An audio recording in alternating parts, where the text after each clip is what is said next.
깊은 밤, 텅 빈 거실에 홀로 앉아있던 윤정은 TV 볼륨을 1로 낮춘 채 멈춰선 초침 소리를 듣고 있었다. 웃음소리가 허공에 흩어졌지만 마음은 얼음처럼 식어 있었다. 오늘 그녀는 우연히 자식들의 진짜 속마음을 들었다. 엄마 이제 혼자 사는 것도 힘들어 보이는데 요양원 보내야 하는 거 아냐? 맞아요. 솔직히 같이 사는 것도 부담이에요. 이 집 팔면 대출 한 방에 정리돼요. 엄마는 시설 가 계시면 서로 편하고. 평생의 집이 대출 해결 수단으로 불리는 순간 윤정의 가슴은 비어있는 방처럼 울렸다. 그녀가 살려낸 식구들의 기억, 새벽 시장 손끝에 얼어붙던 겨울, 학원 앞에서 떨리던 저녁, 모두 숫자로 바뀌는 소리를 들은 듯했다. 그래, 내가 짐이었구나. 그러나 그 말은 입 밖으로 새지 않았다. 윤정은 그저 조용히 스위치를 내렸다. 오래된 스탠드 조명 아래 먼지 속에서 반짝인 건 결심 같은 것이었다. 다음날 아침 윤정은 오래된 장롱맨 아래 서류철을 꺼냈다. 집문서, 통장 사본, 남편의 오래전 유품과 함께 묶어둔 편지들. 그 사이엔 젊은 엄마의 얼굴로 찍힌 흑백 사진이 섞여 있었다. 사진 속 그녀는 빛나고 있었다. 내가 누구였더라. 윤정은 작은 메모지를 꺼내 적었다. 오늘 할 일 1 부동산 2군데 상담. 2 법률 상담 예약. 3 건강검진 결과 확인. 4 핸드폰 데이터 백업. 오나를 위한 가방 하나 튼튼하고 가벼운 걸로. 허리를 한번 쭉 펴고 거울 앞에 섰다. 주름이 늘었지만 눈동자는 다시 초점을 찾는 중이었다. 그날 후 윤정은 근처 부동산 2곳을 돌며 시세와 매도 절차를 꼼꼼히 물었다. 어르신 요즘 금매로 내놓으면 보름 안에도 계약됩니다. 다만 세입자 여부 등기 상태 확인부터 하시고요. 혹시 제 이름으로 된 집입니다. 제가 직접 정리하고 싶습니다. 목소리는 떨리지 않았다. 스스로 놀랄 만큼 단단했다. 이어진 카페 한켠에서 젊은 변호사를 만났다. 그녀는 메모를 정리해놓고 질문을 하나하나 꺼냈다. 자식들 몰래 집을 팔면 법적으로 문제가 되나요? 집이 어머니의 단독 소유라면 어머님의 자유로운 처분권이 있습니다. 다만 이후 분쟁 가능성은 대비하셔야죠. 매도 대금 사용 계획, 거주지 확보, 연락 차단 범위까지 문서로 남기겠습니다. 제가 요양원 대신 혼자 살 수 있을까요? 가능하십니다. 어머님은 아직 정정하시고 필요한 지원 제도도 있습니다. 무엇보다 어머님 인생입니다. 어머님 인생입니다. 그 말이 이상하게도 가슴을 따뜻하게 했다. 집으로 돌아오는 길 윤정은 온갖 장면을 떠올렸다.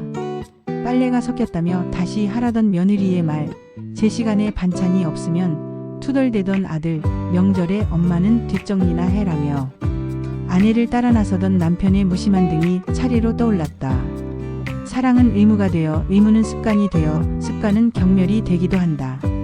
다음 주 매도 공고를 내고 하자 없는지 점검이 시작됐다. 윤정은 바쁘게 움직였다. 장롱 속 낡은 옷, 수십 년 모은 그릇들, 자식 사진과 상장, 남편의 오래된 작업복. 버릴 것과 가져갈 것을 나눴다. 쓰레기 봉투를 묶을 때마다 손끝이 저렸다. 그러나 그는 멈추지 않았다. 이제는 나를 위해 남길 거다. 아들은 눈치도 채지 못했다. 그 사이 그는 단톡방에 링크를 올렸다. 엄마 집 근처 신축 전세 괜찮아 보이네. 이거 팔면 우리가 이사가도 되겠다. 대출 정리부터. 나 유치원비 카드값 이번 달 장난 아니야. 말풍선 속의 단어들이 비수처럼 박혔다. 그러나 동시에 이상하리만치 차가운 평정이 찾아왔다. 이번엔 내가 먼저 말하리라. 주말 자식들이 왔다. 익숙한 태도, 익숙한 지시. 윤정은 주방에서 식탁을 차려놓고 대신 도마 앞에 칼을 내려놓았다. 그리고 식탁 끝자리에 앉았다. 엄마 왜 거기 앉아? 반찬 더 있어? 어머니 이 그릇 말고 흰 접시예요. 손님 오면 이게 더. 앉아라. 할 말이 있다. 집을 팔겠다. 이미 매수자와 협의 중이고 계약금도 곧 들어온다. 뭐라고? 어머니 그건 가족회의를 먼저. 내 집이다. 내 이름으로 된 집. 평생 너희 아버지와 내가 벌고 모은 집. 내가 결정한다. 며느리의 눈썹이 떨렸다. 아들은 어눌하게 웃고는 설득을 시작했다. 엄마, 우리가 효율적으로 같이 의논하자는 거지. 집을 팔면 대출도. 내 대출? 내 카드가? 내 아이 학원비? 내가 벌어서 갚아라. 부모의 도움은 때가 있다. 나는 그때 내가 어려울 때 이미 많이 했다. 지금은 내 마지막 시간을 위해 쓰겠다. 30년 묵은 울음이 문장마다 박혀 나왔다. 윤정은 목소리를 낮추었지만 단 하나의 떨림도 허락하지 않았다. 그리고 요양원 얘기는 꺼내지 마라. 내가 선택한다. 내가 걸을 수 있고 밥을 할 수 있고 말할 수 있을 때까지 나는 나를 수용소 같은 곳에 넣지 않는다. 며느리는 억지 미소를 만들었다. 어머니, 저희가 나쁜 뜻으로 한 말이 아니에요. 효율적으로. 사람에게 효율을 말하지 마라. 효율은 가구나 가전에 말하는 것이다. 나는 물건이 아니다. 그날 대화는 길지 않았다. 아들은 불편한 기색으로 소파에 앉았다가 결국 먼저 집을 나섰다. 며느리는 도 앞에서 낮은 목소리로 중얼거렸다. 집이 팔려도 남는 건 어머니 목만은 아닐 거예요. 나레이션. 윤정은 문이 닫히는 소리를 들으며 미소를 지었다. 그녀는 이미 변호사와 모든 분쟁 가능성에 대비해 두었다. 매도 계약 당일 윤정은 등기부등본과 인감증명서를 정갈히 꺼냈다. 계약서 첫 장에 서명을 하며 속으로 말했다. 잘 가라, 내 젊음과 눈물의 집. 대금 일부가 입금되자 그녀는 바로 새로운 보금자리를 계약했다. 엘리베이터가 있는 소형 신축, 해가 잘 드는 7층 역세권이지만 골목은 조용한 곳. 근처엔 도서관, 작은 미술관, 공원이 있었다. 이삿날 집안 물건은 생각보다 적었다. 남편의 작업복 한 벌, 어린 아들의 그림 한 장, 오래된 압력밥솥 대신 작고 가벼운 전기밥솥. 윤정은 택배 상자를 천천히 열며 나에게 필요한 것만 다시 자리를 주었다. 이제부터는 집이 나를 삼키지 못하게. 첫 아침 그녀는 발코니에 커피를 올려놓고 햇살을 마셨다. 손등의 점 하나까지 선명해지는 빛 속에서 윤정은 아주 오래전 누군가의 아내나 엄마가 아닌 윤정이라는 자신의 이름을 다시 부르는 소리를 들었다. 할머니, 우리 반 고양이 그리기 대회 1등 했어요. 와, 우리 지아 정말 잘했네. 주말에 미술관 갈까? 좋아요. 엄마한테 말해볼게요. 영상통화가 끊기고도 한동안 미소가 사라지지 않았다.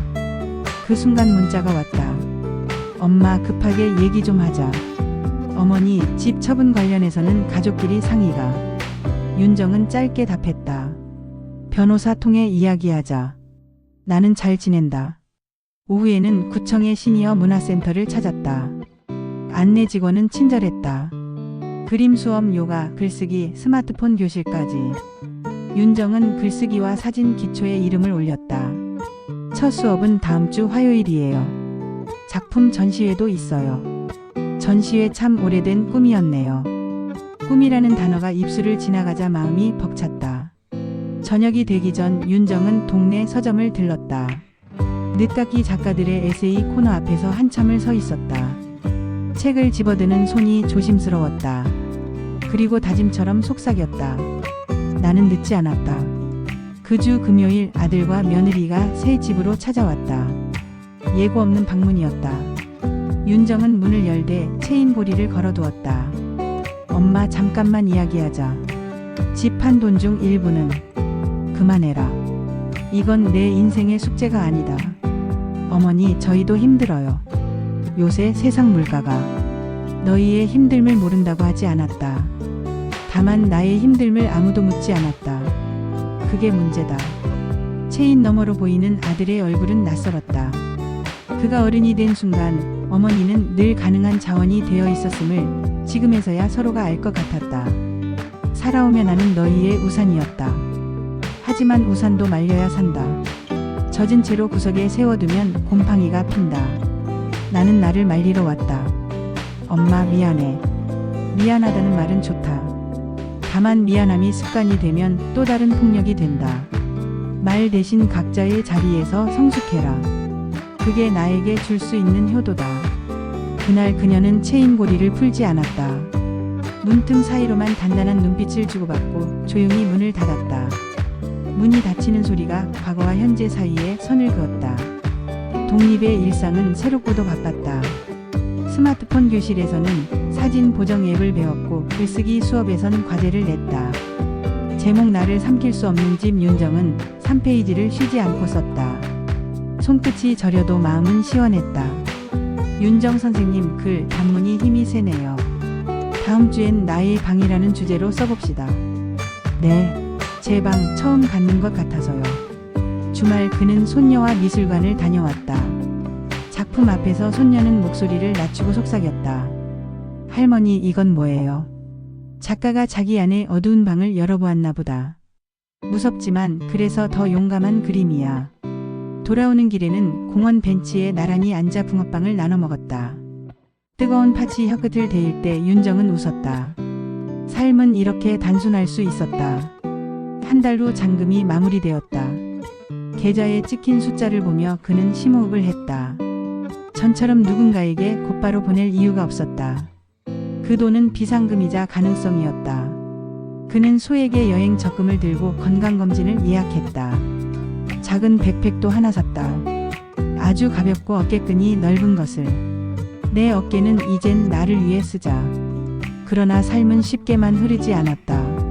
어느 저녁 아들의 다급한 전화가 울렸다. 엄마 큰일 났어.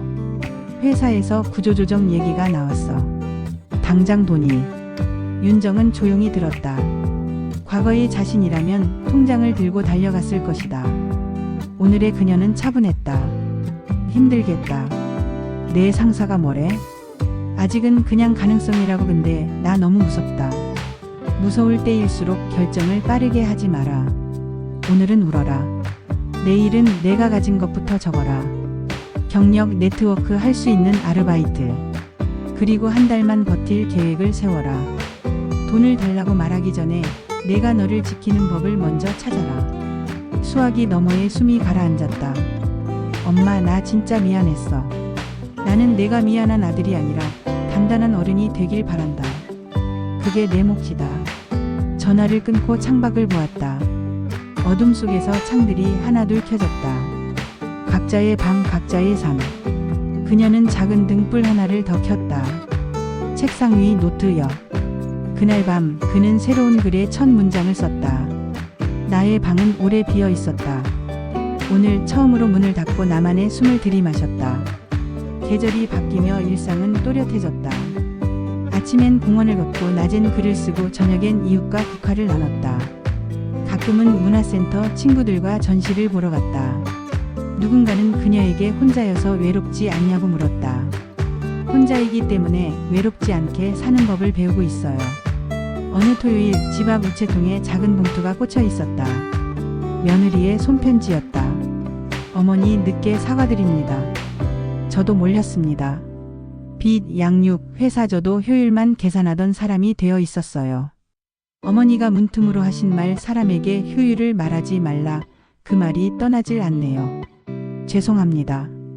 혹시 허락하신다면 지아와 함께 한번 찾아뵙고 싶어요.